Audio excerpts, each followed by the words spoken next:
Good morning, gang. Happy Friday morning. It's payday. What do you know? Hey, everybody gets to collect a paycheck today, hopefully. Okay. Unless you're one of the million plus Americans who's lost their jobs in the last year and watched it go over to an illegal. The big question comes up. Can you afford not to be self-sufficient? Right? We now live under Bidenomics, Kamalanomics, whatever you want to call it, in a day where people are making less and everything is getting more expensive. The official numbers right now, and we all can debate these till the cows come home, gasoline is up 45% since Trump left office, and that's way down from where it was. Food is up 22%, official numbers, since Biden took office. Car insurance, mortgage rates, everything costs more. The average household income, not spending power, just the dollars coming in the paycheck, are down 3.5%. Okay? Everything's got way more expensive and we're making less money. Can you afford to not be self-sufficient? I know this firsthand, okay? In Mrs. P and my company, our rates have come down 30%, and the amount of people that are actually hiring is significantly down. So yeah, we've taken a big hit in income. I can say this honestly, we're living the American nightmare just like everybody else is. Okay? All these people would say, oh, that's not true. Everybody's doing fine. No, I can go through my checkbook and tell you it's not. The American public is now at an all-time high of credit card debt because people are now to the point of financing their groceries and financing their electric bill because those prices have gone up so much. The problem is one day you're going to have to pay them. Okay? And with a lower income, that's not coming anytime soon. We see things like car insurance going up, home insurance going up. Kamala Harris wants taxes to go up because, God forbid, the government tighten their belt a little bit. No, you just need to tighten yours a little more to help the government. We need more lobster dinners and cocktail parties. We need to send more money to Ukraine. Oh, in case you didn't notice, Congress just authorized another $770 million to go to Ukraine. Okay. No matter what happens right now, the American people are taking it in the shorts. And as I've said many times before, everybody has already cut back. You shopped at Whole Foods, now you're shopping at Kroger. You shopped at Kroger, now you're shopping at Walmart. You shopped at Walmart, now you're shopping at Aldi. You shopped at Aldi, gee, now you're shopping at the food bank, okay? There ain't anywhere else to go. This is the thing. People can't afford it. We're now at the beginning of the school year. Didn't see a whole lot on the news or the stores about back to school savings. Why? Because the stores weren't stocking product because they know the kids and the parents weren't coming in to buy it because we don't have the money. This is the problem. Can we afford to not be self-sufficient? We go back to what channels have said, me, others, for 4 or 5, probably longer. We're going to have to go back to living like it was in the 1800s. And this is what a lot of us strive for. It's what a lot of Americans strive for at this point. If you've noticed the trends, people are moving out of the cities, out of the blue states, left and right, and taking on more of a self-sufficient lifestyle, trying to get off grid. Okay. People are like, I'm sick of the 9 to 5. I'm going out in the country. I'm going to buy myself a couple acres. I'm going to farm it. I'm going to raise chickens and goats. And their quality of life changes, but their happiness in life goes up because, sure, they're making less money, but now when they have time to spend with the spouse, spend with the kids, spend enjoying nature or whatever, and not sitting in traffic, things change. We are seeing a huge change in attitude across this country. And my bet is, I can't speak firsthand for this one, across the world, that people are doing the same thing. You look at what's going on right now. I mean, could things get better? We hope, okay? But let's take a look at just a couple of things that have come out yesterday. Let's just go back one day. Boeing, the guys that make airplanes, they're on strike starting this morning. Did you know that? Not that I'm really concerned, because the guys that are putting planes together can't seem to figure out how to, I don't know, put a door on that stays there mid-flight. How many planes have we had fall out of the sky in the last few years? Oh, a tire fell off. Oh, a nose cone fell off. Oh, a plane crashed. Big deal. And this isn't getting into the other parts of the crash between two planes on the tarmac a couple of days ago in Atlanta, where it ripped the tail off of one plane.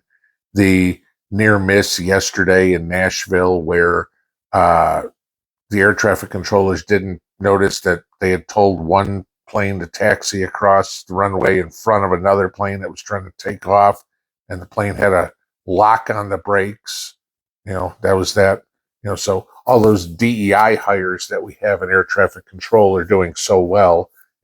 Pete Buttigieg hiring blind people to do air traffic control. You couldn't pay me to get on an airplane right now. I'm sorry, but see the USA in your Chevrolet sounds like a really good idea once again, because flying over it is taking your life into your own hands. I mean, it used to be what the airline industry say, flying's 10 times safer than it is to drive. I'd like to see the numbers of that over the last couple of years. I'm betting that's come down a little bit. But the air traffic control, the people from Boeing are going on strike this morning because they were offered, get this, a 25% pay raise and a $3,000 annual bonus. Okay. Now, just answer me this question. If you go into work today and the boss calls you in his office and says, Joe, I like what you're doing. I want to give you a 25% pay raise, even though the stuff you're building is falling apart, and the confidence of our consumers on what you're making is gone in the toilet, but I want to offer you 25% more. What are you going to say? Thanks, boss. You're not going to go, I quit. Okay. The Boeing employees, they think with the great work they're doing right now, they deserve a 40% raise, right? What do you think that's going to do to airline tickets? But this is the mentality of liberalism, okay? It's no different than the mentality of Kamala Harris or Eric Adams or anything. Did you guys notice what was passed yesterday in New York City? Reparations. Passed. Guess what? Yes. What's going to be the effect? Even one of the councilmen said, if we do this, I'm leaving the city. New York will be dead in less than a year. All the people, all the businesses, everything like that, bye-bye. We're not paying for this. Okay, that's it.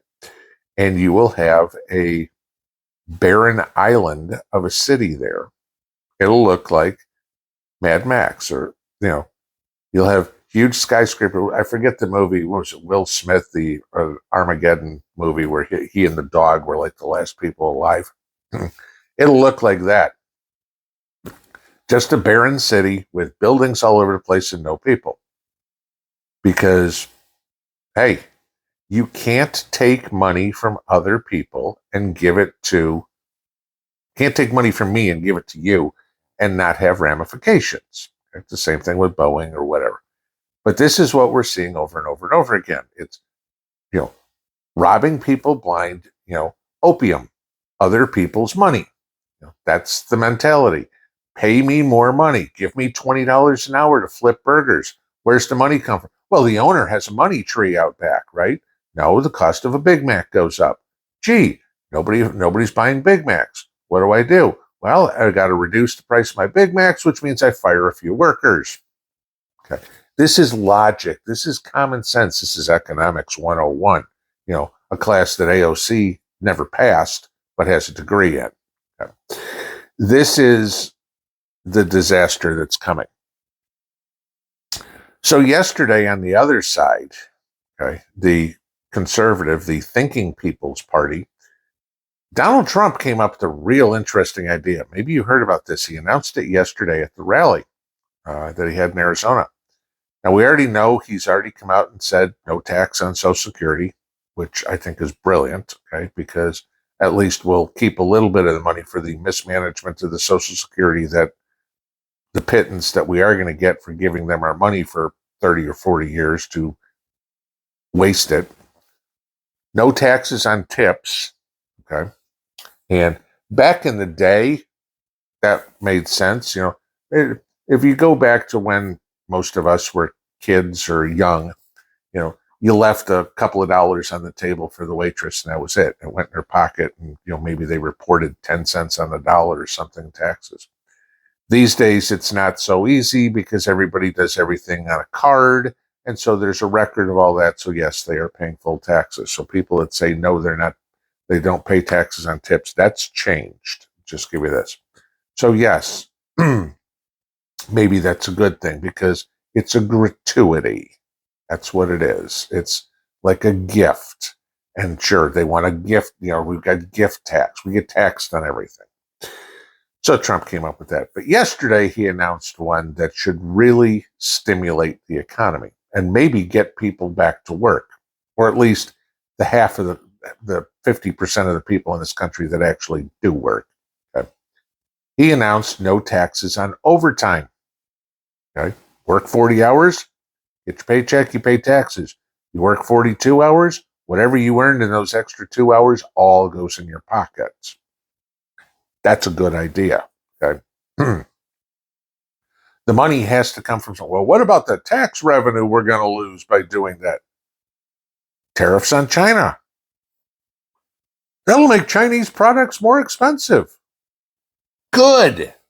Maybe that'll get the public and the businesses to stop buying all this Chinese-made crap, and we can start manufacturing quality products here in the United States again, and we can put more Americans back to work. You see, there's a cycle that works both ways.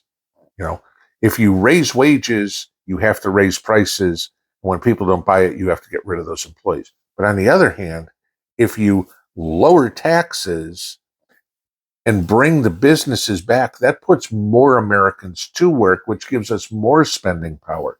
See, this is the thing. Liberals do not understand economics at all. And this is what we get to do. This is why we have 45% higher gas, 22% higher food, 7+% mortgage rates, et cetera, et cetera, et cetera. Because liberals think there's a money tree out there. And for politicians, there is. It's called the Federal Reserve.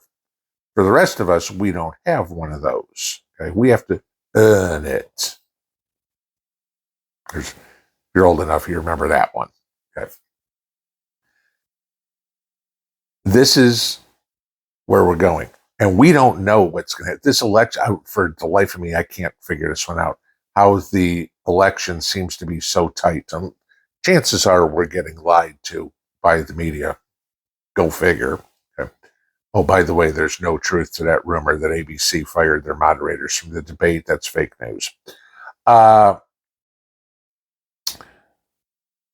We don't know who's going to win the election. Is Trump going to win because it's honest? Is Kamala Harris going to win because the cheat's on?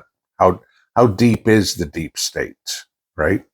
How big are they planning to go to cheat this time? They could be planning to go huge.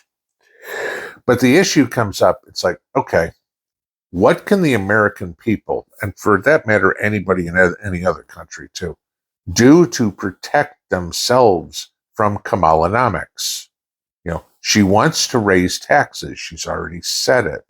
We're going to take the corporate tax rate back to 28%. Guess what? That means layoffs. That means a lot of layoffs. Less people working. What do you do if you go to work today and the boss tells you don't have a job? Okay.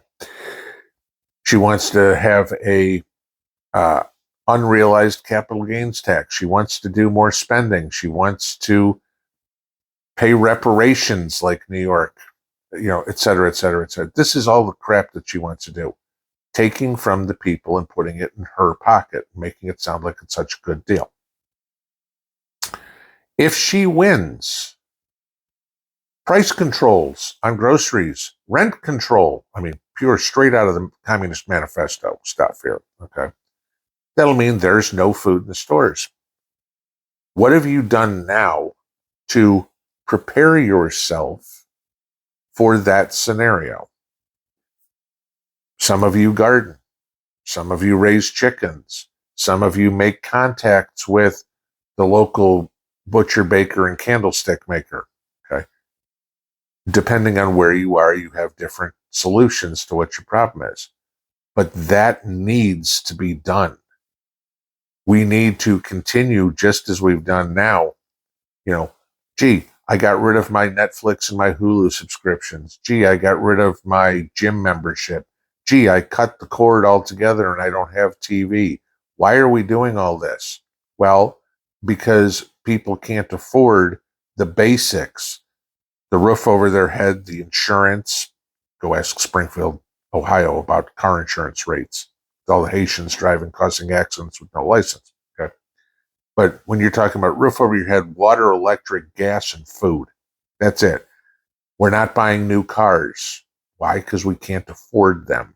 So people are now having the older car that, gee, I don't have to pay full coverage insurance on. I'll pay liability only, the state minimum, because I can't afford it. The risks we are taking on with this communist agenda is insane. We are putting ourselves at a very, very high risk position. Well, they're all eating lobster, drinking martinis, and enjoying the high life. We're paying for it, and they're getting rich. It's about time people saw this. We have to protect ourselves. We have to figure out how to heat our house. Winter's coming. We have to figure out how to have a house first for some people, okay? How to eat, how to have water, how to do this. This isn't necessarily preparing for Armageddon. This is preparing for Kamalageddon. With everything that's going on, people need to realize if she gets elected, we're screwed. And you need to do whatever you can to make sure that you can survive if, by God, the American public finally decides, hey, you know what? The Soviet Union was right the whole time. Let's all be equally poor. Well out.